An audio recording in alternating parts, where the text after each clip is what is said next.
في الفيديو ده هتعرف اسهل طريقة تخليك تضيف فيديو جوه جوجل. اول حاجة لازم نحول الفيديو بتاعنا من صيغة MP4 لصيغة OGV. عشان كده هتفتح جوجل كروم، بعدها هتفتح الموقع ده، تلاقي رابطه في وصف الفيديو، بعدها هتضغط على اختر ملفات، تختار الفيديو اللي انت عايز تحوله، تضغط تحويل، بعدها تضغط تنزيل. زي ما انتوا شايفين اتحمل.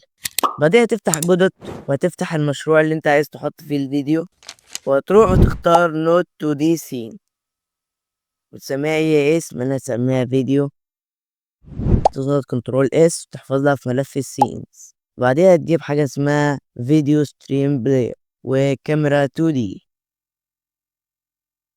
فتروح عند الزوم تخليه 0.9، تضغط كنترول اس، تروح عند الفيديو ستريم بلاير، عند الستريم امبتي نيو فيديو ستريم. بعدها هتفعل اوتو بلاي واللوب، تضغط كنترول اس. بعدها تروح تجيب الفيديو بتاعنا، بعد ما جبنا الفيديو بتاعنا هتقوم شده وتحطه عند الستريم.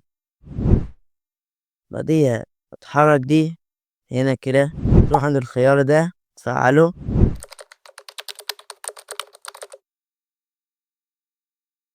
تضغط كنترول اس ونبدأ select current.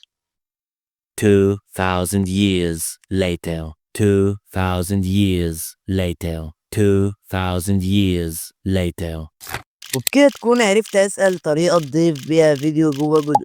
ولو حابب تشوف شروحات اكتر تخلي لعبتك في مستوى اعلى، متنساش اللايك والاشتراك وبس. سلام.